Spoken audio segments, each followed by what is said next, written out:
and Drake, and that was really successful. People dancing in the theaters. We also, in a related way, did a deal with Disney Plus, where we're now on that service. We have front row seats. And for a number of the big Marvel titles, you could see them with IMAX aspect ratio. So the core movie business is doing extremely well. I think we have to lead the way to a transition to the new world and look at new ways of doing things.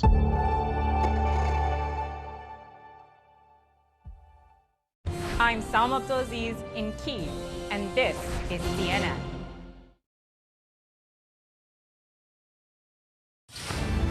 A Senate breakthrough as a bipartisan group finds common ground on gun reform. Anytime the Senate can take action, that's kind of a miracle.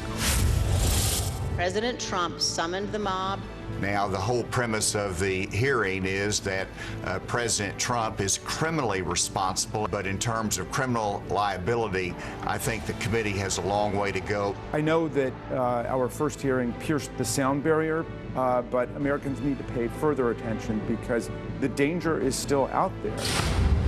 I would gladly arrest 31 individuals rather than have them participate in some sort of seriously disruptive event, which is exactly what they were planning. People here don't want everyone to forget what happened here at the Pulse nightclub in Orlando 6 years ago. It's senseless. It happens all the time, and we just really, just need to pay respect for things like that. I'm Pamela Brown in Washington, and you are live in the CNN Newsroom.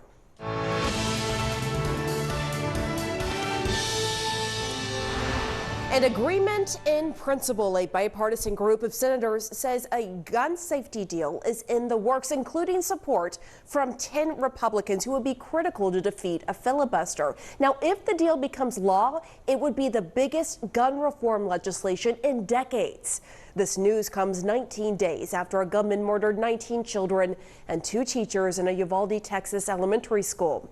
And as much as gun safety advocates want to see that horrific event as a game changer, there have been at least 45 mass shootings in America since then. That's according to the Gun Violence Archive. I want to bring in CNN's Eva McKend. She has more on this plan. So, Eva, this isn't even a bill yet. It's just an agreement. But it is notable that this framework has enough Republican support right now to break the filibuster. Yeah, Pam, that is quite significant, but there is still a long way to go for this to get to the finish line. What we are learning is that this tentative agreement on legislation includes funding for mental health resources and school security programs, grants for states to enact so-called red flag laws. It's important to note that this amounts to a suggestion to states with federal money attached, not a mandate or requirement.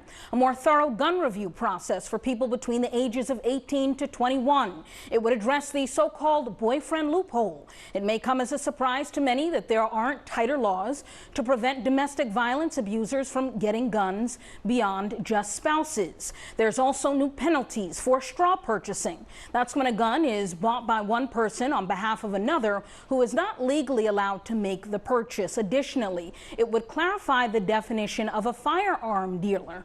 Now, 10 Republican senators are on board, which would mean if all Democrats stick together, it would have enough support to overcome the filibuster and pass into law. But I'm eager to see if all of the Democrats will in fact support this as well. They will be under tremendous pressure to do so, but some may feel like this doesn't go far enough. Notably, Senator Portman, Senator Toomey, and Senator Blunt, as well as Senator Burr, all retiring. So they likely are feeling less pressure because the right flank that will oppose these will have no impact on them. Now, President Biden, he wanted more. He wanted this to go much further, but he did say that this is a step in the right direction.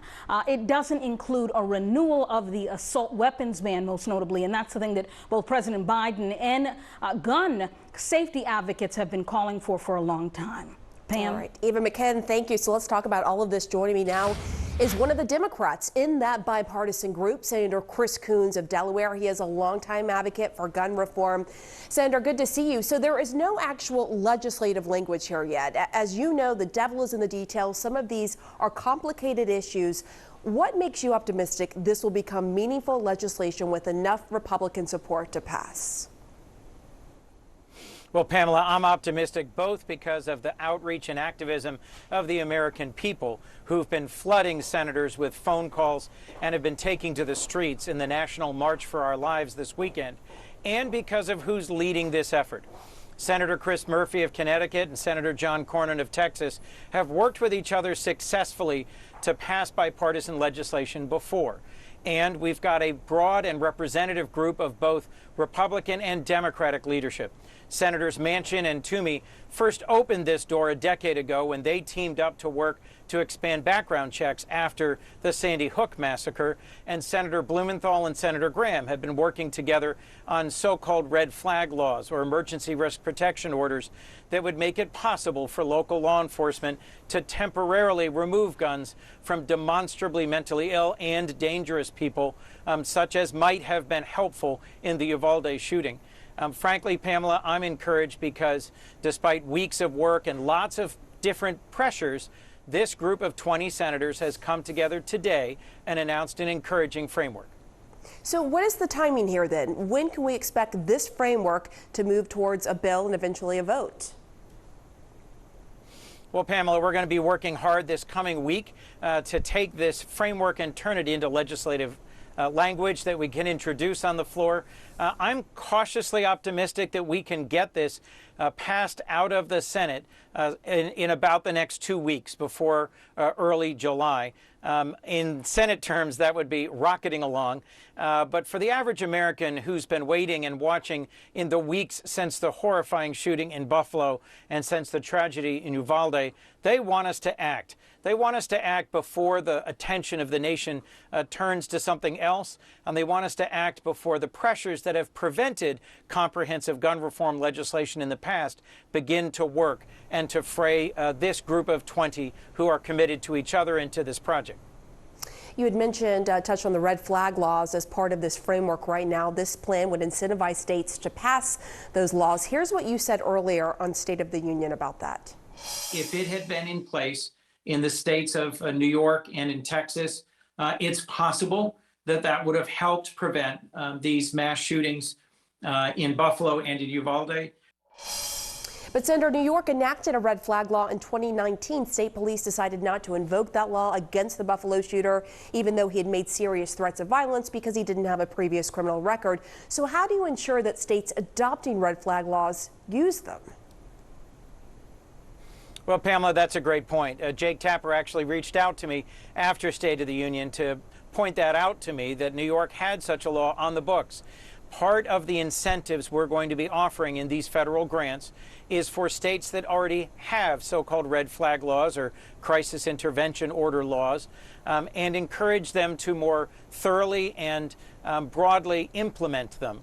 Having a good law on the books doesn't mean that it's implemented. And there are costs associated with training, with potential litigation, with additional staffing required to timely and appropriately implement these laws. So you're right, New York did have such a law on the books. I wasn't aware of that, that it was something that could have been put into effect in order to prevent the shooting in Buffalo. And a part of our consent agreement, a part of our framework here, is that we will be providing incentive grants to those states that don't yet have such laws, and we'll be providing funding to help states that do have them implement them more effectively. All right, I want to ask you about just looking ahead, right? A lot of Democrats are saying this is a good start, but of course it doesn't hit on everything they would like to see, like raising the age to buy an assault rifle from 18 to 21 or issuing a ban on assault weapons like was done in the 90s. Do you think more will happen on that front, or is this all the action we will see for now? Because the reality is shootings are still going to happen in this country. Pamela, we need to embrace the art of the possible. That's what politics is about. We won't get what we want. We won't get everything that I've supported or that the Democratic caucus has supported, but we are going to make progress here. And after years when significant progress has been lacking in the area of gun safety laws, I think we need to be encouraged by this. I think we need to find the courage to also look beyond this and see whether we can, after this law, if it happens, gets to the president's desk and gets onto the books, if we can find other ways to move forward the difficult and important work of investing in community mental health, and strengthening the laws that make it harder for people who shouldn't have access to guns to get access to guns. All right, Senator Chris Coons, thank you so much. Thank you, Pamela. And let's go to CNN's Camila Bernal in Uvalde. So what are people saying there, Camila, about this potential gun reform legislation? Hey, Pam, so there are two things that stood out when I talked to people: hope and skepticism. A lot of people hoping that this shooting here in Uvalde is the one that generates change. They said that a review process for buyers under the age of 21 is the right thing to do. They also pointed to those resources for mental health. But the bottom line is that everyone I talked to doesn't think there will be change despite this announcement in Washington. Here's what some of them told me. I mean, there's a lot of talking about it, but there's no actually actions. So, I mean, they could say that this for years when this is never going to, like, die down or anything, and I don't see anything going to change. I personally don't think it's going to change. With politics, nothing is, I mean, that's just people talking, and unfortunately we live in a world where money is what makes the decisions, and I don't know. It would surprise me, unfortunately. I wish it would, but I don't know. And people also told me, look, we should be able to defend ourselves, but it doesn't mean we can't come to the table and get to an agreement in order to prevent something like this from happening again. Pam. All right, Camila, thank you so much. And we are learning more tonight about the arrest of 31 people thought to be part of a white nationalist group in Idaho. Police say the Patriot Front members were piled in the back of a U-Haul truck heading to a pride event and planning to riot. Minutes ago, we learned the suspects were from at least 12 states. The alleged plot falls in the shadow of the country's deadliest attack on the LGBTQ community. 6 years ago, as you may recall, a gunman murdered 49 people at the Pulse nightclub in Orlando. CNN's Nadia Romero is there for today's memorial. So Nadia, let's begin with the Idaho arrest. What are police saying? Well, Pamela, we heard from Coeur d'Alene's police chief, and he says that inside of the U-Haul where they found the men, they also found shin guards and shields and other riot gear. And all 31 of those men facing conspiracy to riot charges, but all 31 of them bonding out of jail. So they're back out in the free world. Here in Orlando, right outside the Pulse nightclub where that shooting happened, 49 people were killed that day, out trying to just enjoy their lives, having a good time at night. They were murdered inside of this nightclub, and we just watched a security sweep of police officers and bomb-sniffing dogs having to go to the memorial to make sure it's safe for people to come out and remember. That's the kind of world we live in now, where people are being picked up for conspiracy to riot, and we have to do security sweeps here. And that's why the organizers, the One Pulse Foundation, say we have to remember what happened here. We have to remember what happens when hate turns into action. People are murdered, and it becomes a very dangerous situation for our entire society. We spoke with a man by the name of Antonio, and he told me that he was so excited 6 years ago to come to Pulse to go out that night. He got all dressed up, but his husband was arriving home late from work, so they decided not to go. They just go the next weekend instead. The next morning, they woke up to find out about the shooting, and he looked at his partner and said, that could have been us. We could have been killed. Listen to why he says it's so important to come out and pay his respects every year.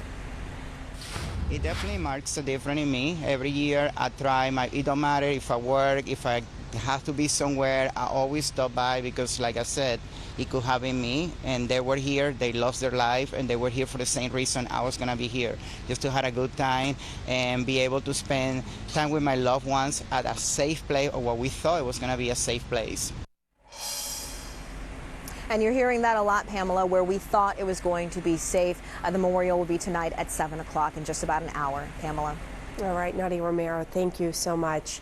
And we have a lot more news ahead for you tonight on CNN Newsroom. The January 6th committee is about to call two key witnesses: the man who ran President Trump's 2020 campaign and a former Fox political editor. Plus, the White House has some big challenges ahead, both foreign and domestic. And I'm going to talk about them with the National Security Coordinator for Strategic Communications, John Kirby. Now a mouthful with his new title there. And a country music star says he is battling cancer, but we may see him perform again soon. We'll be right back.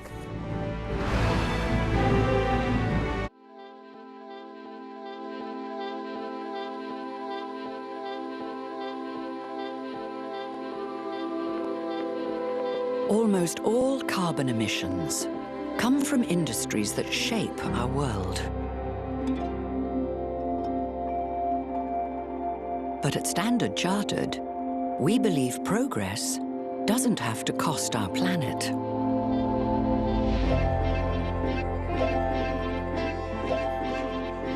That's why we're helping our clients change the way they operate by mobilizing $300 billion in green and transition finance, accelerating the transition to a net zero world. Because where others see problems, we see potential. We're Standard Chartered, and we're here for good. We've missed the globe-trotting and adventures, and we're longing to get out and go. This is living. Uncovering the city's DNA. Look at that. Meeting people who will share its secrets. It's going to be very cold. And making discoveries that wow. We're not doing that again.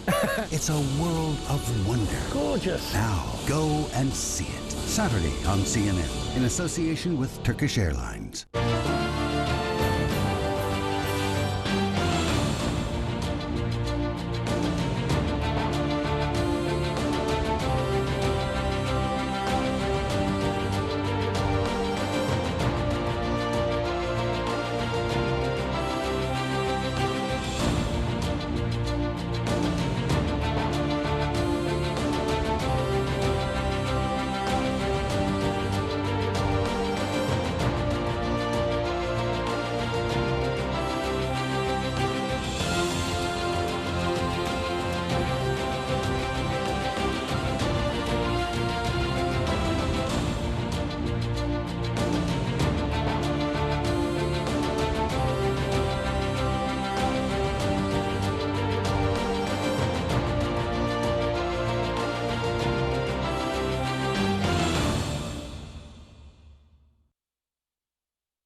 My name's Pippa Bailey. I work for Ipsos and I'm head of our climate change and sustainability practice. So many companies that we speak to struggle with, how to talk about sustainability, how to share the great campaigns that they're doing. And there's kind of a number of guidelines people need to follow. First of all, making sure you've got your own house in order, that your own environment, social and governance policies are heading in the right direction before you then go kind of on the offensive with a campaign where you want to illustrate what great work you're doing. But also to kind of avoid greenwashing is making sure that that really fits under the brand banner, that it represents what your brand is about, so that it feels very intuitive for consumers, for citizens. Afghan women are afraid that this is the beginning of your efforts to erase them from the workspace. It's not clear. Even if we appear with the burqa, maybe they will say that women's voices are forbidden. Did you ever imagine that you would be prevented from going to school? Girls' education is fundamental to the dignity of Afghan life. Do you believe that young girls will be allowed to go to school here in Afghanistan?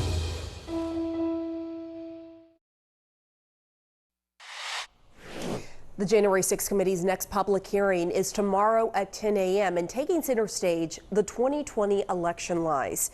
We know now that 5 witnesses have been called before the committee. Ben Ginsburg, a conservative election lawyer, Chris Stirewalt, the fired Fox political editor who called Arizona for Biden early on, as well as Bill Stepien, who ran Trump's campaign, and B.J. Pak, the former U.S. attorney for the Northern District of Georgia, and Al Schmidt, the former Philadelphia City Commissioner, who's a Republican.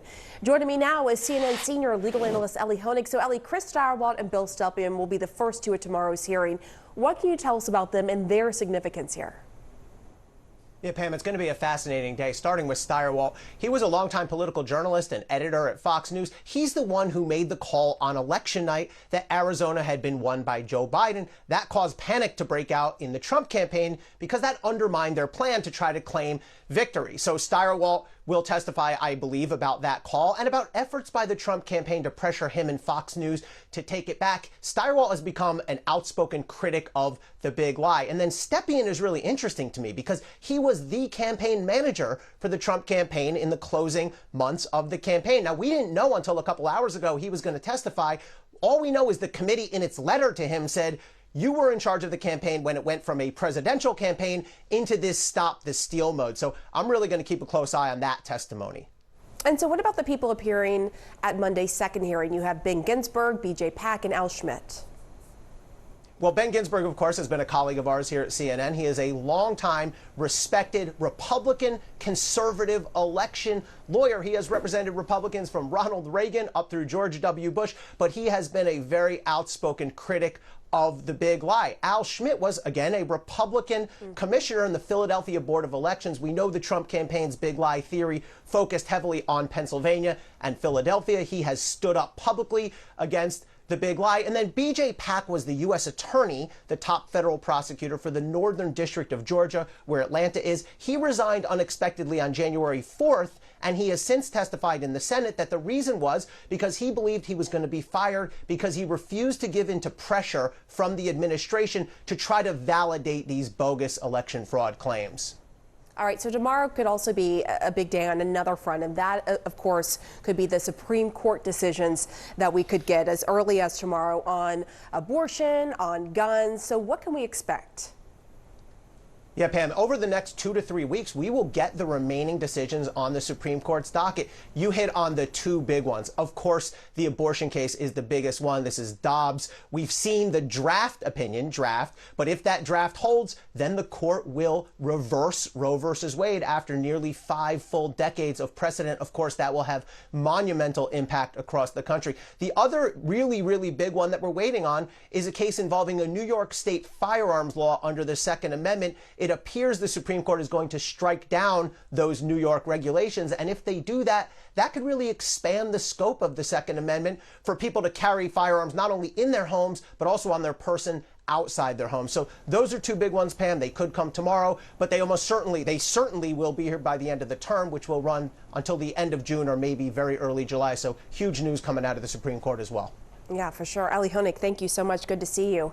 And you were in the CNN newsroom on this Sunday. Up next, the war in Ukraine, talks with Latin American leaders, and the president's reported expected trip to Saudi Arabia. John Kirby, in his new White House role, is here to discuss all of that and more up next. This is CNN. More people get their news from CNN than any other news source. It's going to be difficult to hire the right people unless you as a company provide some level of hybrid working. And this is not for all companies, but for quite a large proportion of companies, it's seen as being a fundamental part of the workplace offer, part of the job offer. So this is all about providing places for people to work and work with other people, but all of those people may not be for the same company, but just about anywhere.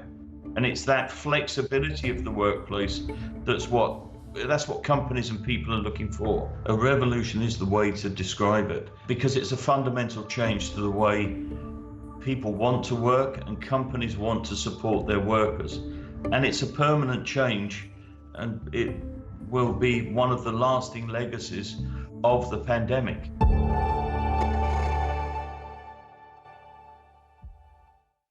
Connect the world with Becky Anderson. It all starts here. Changing, fighting, creating, connecting. That's why we're here. We live here, we work here, we're from here, and we'll go wherever the story takes us. I'm Becky Anderson in Tehran. We are in Jerusalem. Real news that shapes our world. Exploring not just what's going on, but why. I just want to press you on one further point. Getting perspective on this region from this region. Places that many of us know, but few of us get to see. Observing countries on the move, still rooted in tradition. It all starts starts here, and that's why we're here, bringing you the world from our Middle Eastern hub. Connect the World with Becky Anderson, Monday through Friday on CNN.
Business is all about making connections.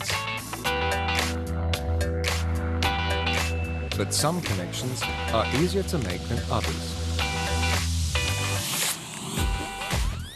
With a CNN partner hotel, the world is always at your fingertips. CNN partner hotels, connected to your world.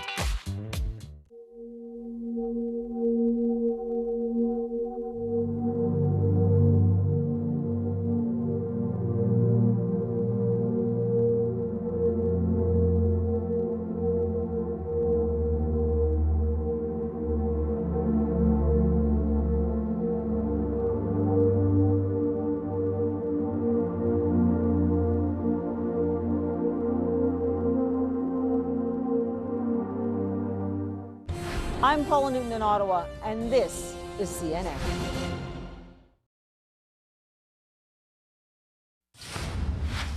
Russia's war in Ukraine, the worldwide impact on energy and food, and a week of simmering tensions with Latin American leaders. The White House is facing a full plate of challenges at home and abroad. I want to bring in John Kirby, the National Security Council Coordinator for Strategic Communications at the White House.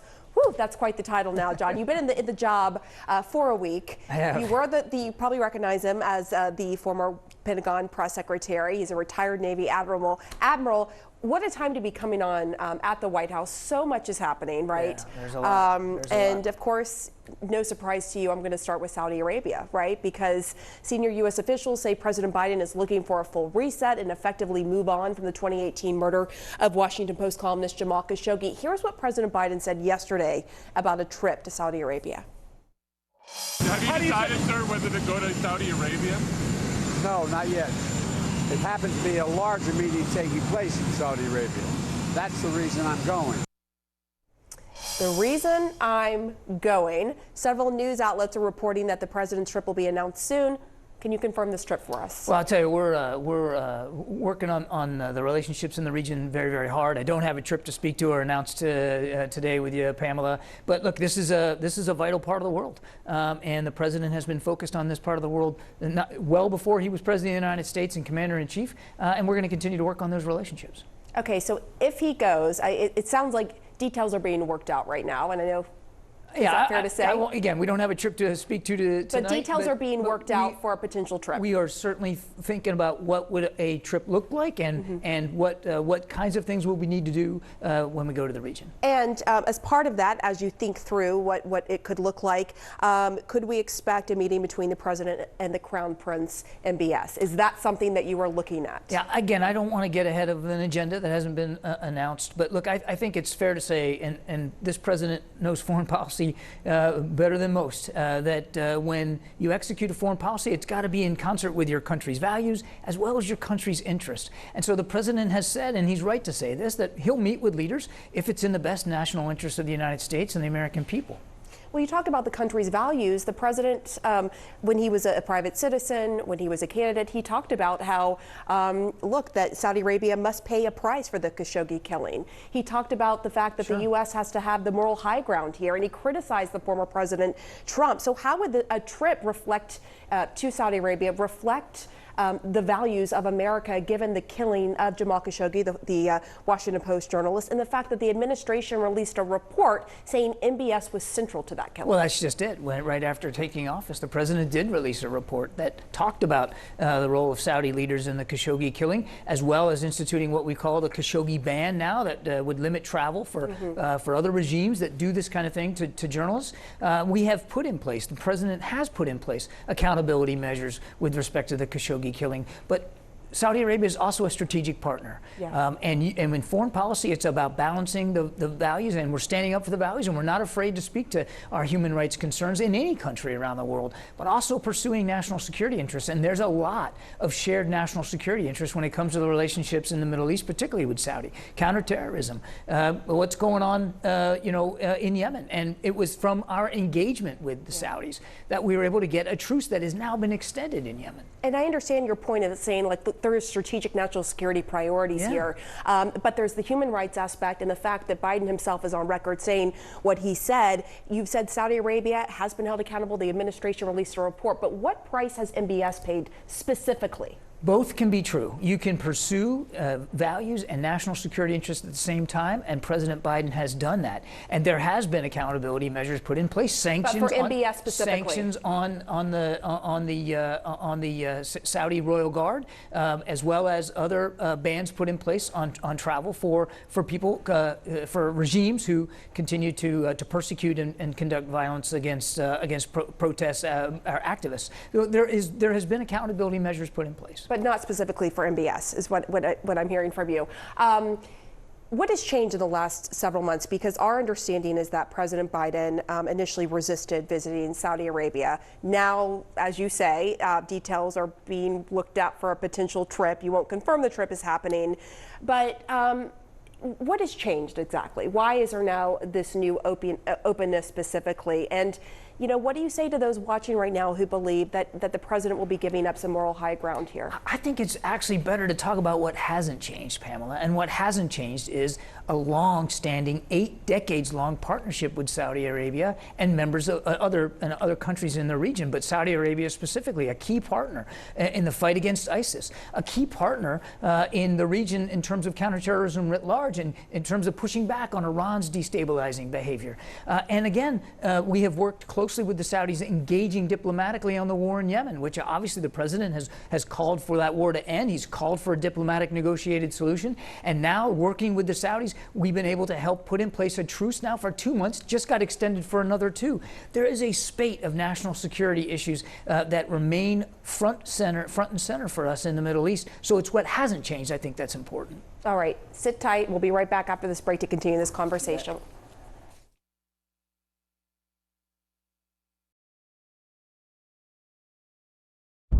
We're here now at the home of one of the FSB team, and my name's Clarissa Ward. I work for CNN. Was it your team that poisoned Navalny? It's just been a chaotic scene here. People are so exhausted. Just gonna help her carry this bag. We were just in the hospital. It was shocking. Why do you think India has been hit so badly? Scores of Taliban fighters, and just behind us, the U.S. Embassy. Why does a small group of women asking for their right to be educated threaten you so much? Raise your hand if you love school. I'm the one who has to look them in the eye. Can I have your word? These people are depending on you. You can hear gunshots every couple minutes. And now they're pressing in. They want desperately to tell their story.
It's 9 o'clock in the morning at the University of Dayton. How is everyone? What we're going to do this morning. Tony Talbot is teaching a class about slavery. There's over 40 million human trafficking victims in the world today. But his students aren't just learning the facts about human trafficking. They're being trained to teach others about it, students who are even younger than they are. We get the students to become near peer educators, going into classrooms, giving human trafficking awareness presentations. If we tell children about this now, they can become part of the solution. Hi guys, my name is Ami. I'm a second-year student at the University of Dayton. Today, Talbot students are taking over Nick Pent's 9th grade American history class at the Dayton Regional STEM School. It's definitely important to know what is trafficking, because maybe you're in that situation and you don't even know that you're being trafficked. A lot more online trafficking is happening, and I didn't really realize that before, but now that we do, you can obviously use more precautions when you're online. I'm hoping that my students, now that they're knowledgeable, hopefully they get a little bit passionate about it, become leaders. I'm telling you, you just got to step aside and let the next generation do its thing. Thank you.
I'm going to bring back John Kirby, the National Security Council Coordinator for Strategic Communications at the White House. All right, so let's talk about last week's Summit of the Americas. Yeah. Here's what you told our John King on Wednesday.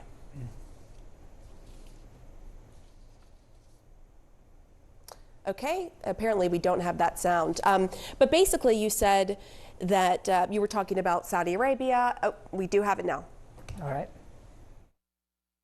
Saudi Arabia is an important partner, and the president believes that. And the president also believes, John, that it's important for him to be willing and able to meet with leaders all across the world, no matter who they are, who they represent, if in fact it's going to improve U.S. national security interests.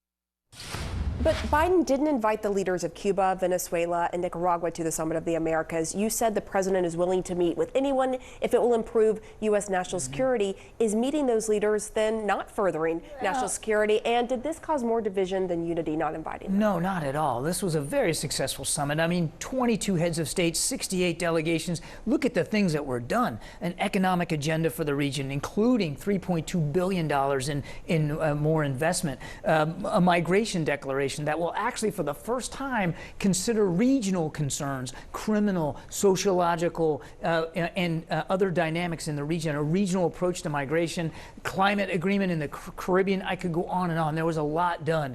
But the fact that a few nations weren't invited, because it was, in fact, by design, a summit of democracies, and these are not democracies, doesn't negate the fact that we're still going to have engagements with those nations in the region, which we do. Back to your question to me earlier about Saudi Arabia. The fact that you can disagree with a country is not a bad thing. You just find ways to engage. But that's a different proposal than them going to a summit that's designed for democracies. This was a principled stand by the president to keep the Summit of the Americas focused on democracies and the challenges that democracies in the region are facing. Well, let's go to a democracy that has been, an emerging democracy that has been under threat, and of course that is Ukraine, the war there ongoing, under threat by the Russians. A growing food crisis is happening. There are soaring energy prices. Yeah. Has Russia's unprovoked war effectively weaponized food and energy. It absolutely has weaponized food. Mr. Putin has weaponized food, and we are working hard with the international community and the UN to find ways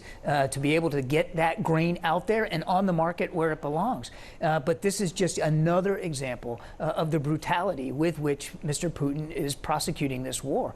He's finding a way to weaponize now grain shipments. What is the concern, though, about feeling it here in the U.S.? I think we understand that this is going to have a global impact. It's certainly going to have an impact on the European continent. We're going to feel some of that probably here as well, which is why we're working so hard on trying to find alternative routes to get some of that grain out. You heard the president talk about this the other night, you know, by ground, trying to find other ways to get some of that grain out and onto the market. Well, there are estimates that Ukraine is losing as many as 100 to 200 soldiers every day. The Ukrainians are facing overwhelming numbers of Russian artillery. Do you think that Ukraine will be able to hold its position in Donbass? Can you imagine where we were 100 days ago, Pamela? That's true. When we were all thinking, you know, Kyiv could fall in a matter of days, and Mr. Putin was attacking the country on 3 major lines of access, all on the whole eastern part of the country, and now we're talking about a fight in a much smaller geographic area. It is a brutal fight.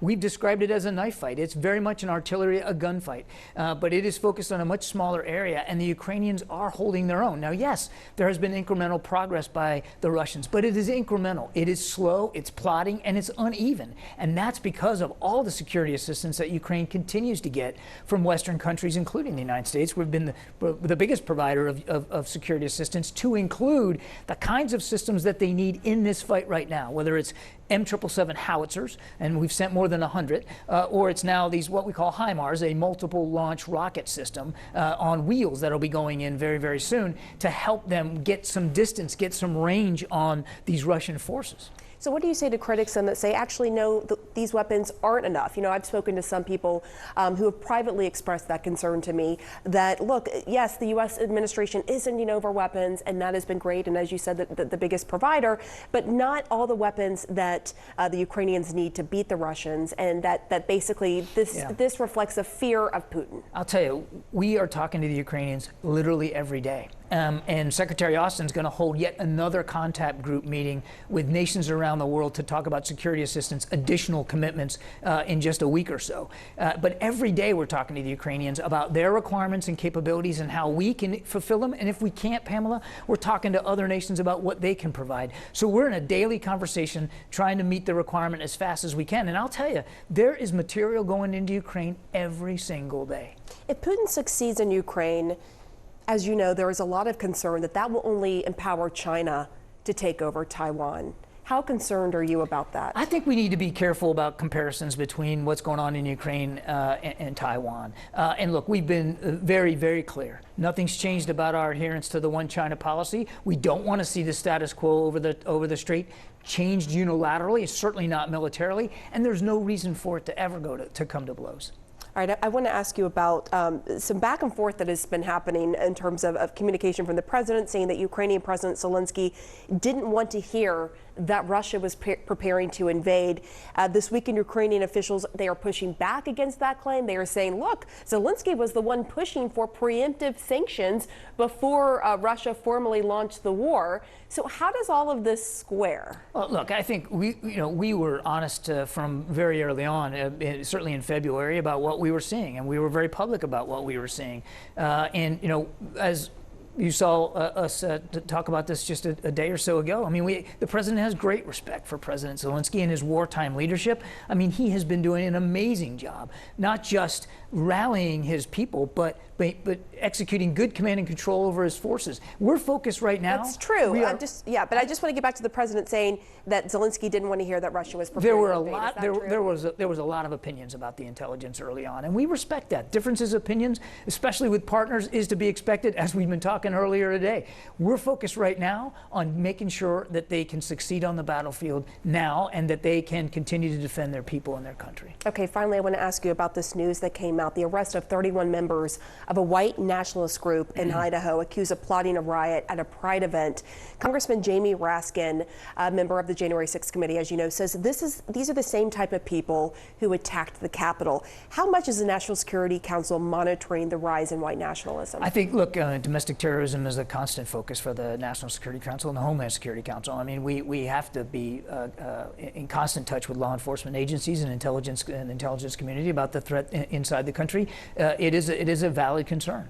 All right, John Kirby, thank you so much again. Only a week into your new job, handling a lot of different issues. Thank you so much for coming on set for your time. And you were in the CNN newsroom on this Sunday. If President Biden hopes to win re-election in 2024, he's apparently going to need to do more to win over his own party. President Obama's former senior advisor, David Axelrod, joins me next to discuss. When you grow more, you'll naturally have more to balance. With an expanding community of female entrepreneurs and 22% of working Africans starting businesses, support for new and growing enterprises across the continent has never been more important. Access Bank's digital loans have so far provided over 260 billion naira to upwards of 1.8 million customers and counting. Access, more than banking. I'm David McKenzie in Cape Town, and this is CNN.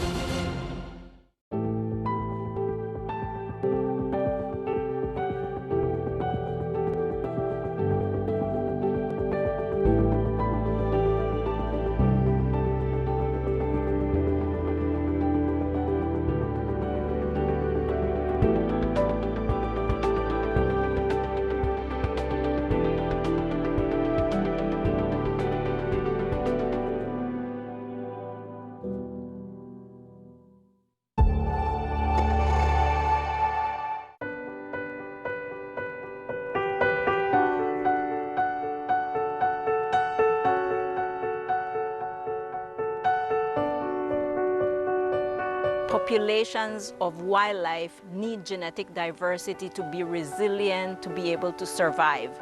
You get that resilience and you get that genetic diversity by having mixing. You know, you have mixing of jaguars from the northern part of Belize with jaguars of the southern part of Belize. And that means that wildlife need to find their way through that tiny sliver of forest.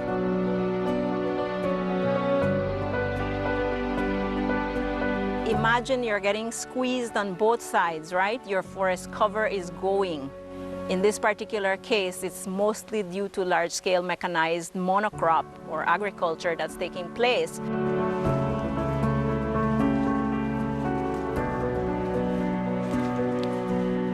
We are here at the Cox Lagoon wetland, which is actually a very critical and important part of a 30,000-acre parcel of land that we have just purchased to protect in perpetuity for the people and government of Belize. Hope is the last thing to keep you standing. You know, when there is no hope, then that's it.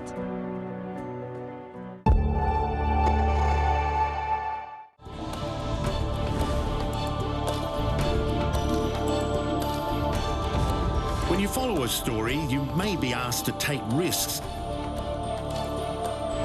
And sometimes go down a path that's not marked. Where Iraqi troops would pre-position and these Americans would advise them. These protests are a test for Hamas. Any understanding between Israel and Gaza could quickly fall apart again. The protesters are just outside a military base. They're throwing rocks and security forces firing tear gas. When you dare to take risks, you witness passion and persistence. And they just want to get their past be processed so they can get out of this facility. And that's where change happens. The one thing they have in common is a determination to keep going. So many questions about what is the federal government doing. Do you get the anger that is out here? How concerned are you about the front line? You don't believe that there's a racial divide here? Looking back, as president, did you tell the story of race in America enough, do you think?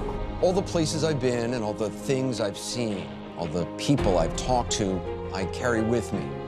They're a part of what I do right here, holding the powerful accountable, keeping them honest. AC 360, Tuesday through Saturday only on CNN. He's interviewed 5 U.S. presidents, authored 7 books, and has an independent voice that resonates. What happened to when we were united against a common enemy? He's raw, unique, and one of America's most important talk show hosts. Watch Smirconish, Saturday on CNN. Poll after poll shows Americans believe the country is heading in the wrong direction, with many placing the blame squarely on President Biden. But there are signs even some elected Democrats are wavering in their support for the president. Listen to Congresswoman Alexandria Ocasio-Cortez. CNN's Dana Bash asked her today if she would endorse Biden in 2024. We'll cross that bridge when we get to it, but I think if the president has a vision, then that's something certainly we're all willing to entertain and examine when the time comes. That's not a yes. Yeah, I think we should endorse when we get to it. But I believe that the president has been doing a very good job so far, and should he run again, I think that I think we'll take a look at it. So let's discuss with CNN political commentator and former political advisor to President Obama, David Axelrod. Hi, David. So you heard there Congresswoman Ocasio-Cortez's comments. They come as the New York Times published this article, and I want to read part of it to you. It says, as the challenges facing the nation mount and fatigued base voters show low enthusiasm, Democrats in union meetings, the back rooms of Capitol Hill, and party gatherings from coast to coast are quietly worrying about Mr. Biden's leadership, his age, and his capability to take the fight to former President Donald J. Trump a second time. So, in your view, should the president be worried about a potential uprising inside his party? What's your reaction to this? My feeling is if the president decides, and he says he's going to run, if he does run, my guess is he'll not my guess, I'm certain he'll be the nominee of the Democratic Party. It would be suicidal for the party to have a primary campaign against the sitting president of the United States. History is very clear on that. When presidents get serious primary challenges, they generally prevail and they generally lose in a general election. And the one thing that unifies Democrats more than anything is the prospect of a second Trump term. So, I saw some social media from AOC after that interview in which she said she could have handled that answer better and wasn't prepared for it. I don't think she meant to signal disquiet in there, but it does come at a bad time for the president. It's not particularly helpful. I think, Pam, one thing in that story, and I think I was quoted in that story, that is real, and it's different than any other president. I mean, President Obama was under siege as well at this time in his presidency, and there was hand-wringing and quiet meetings going on as well. But he was also 30 years younger than this president, and that is a concern, the ability to run a rigorous, vigorous campaign and manage the presidency at the same time when he's in his 81st year. And I think that's a legitimate question, and it's one he's going to have to consider when he toes up to the line and makes the final call that he's going to go. But I'm just curious, does what I read to you from that New York Times article, does that seem right to you in terms of this hand-wringing among Democrats as the country sees, inflation go up to record levels? You have the supply chain issues ongoing. Consumer sentiment just hit a record low. Polling showing the economy is far and away the most important factor in voters' choice for Congress. As we head towards the midterms, are you sensing that kind of hand-wringing? Oh, for sure. First of all, Democrats hand-wring for practice, so it's not unusual for this to be going on. I mean, I experienced that when I was in the White House. So yes, but look, Democrats are in a bad spot right now. I don't think anybody can deny that. I mean, the inflation's at a 40-year high. We're still coming through a pandemic that has unsettled all of us, the whole issue of supply chains, what's on the grocery store shelves and so on. All of these issues have conspired to create a sense of disquiet. Only a quarter of the country think that we're headed in the right direction, despite the fact that we're in a much different place relative to the virus now, and the economy in all other aspects is much stronger than it was a year and a half ago. These are bad signs for Democrats, as is the president's approval rating, which it's at a historic low, hovering there around 40%.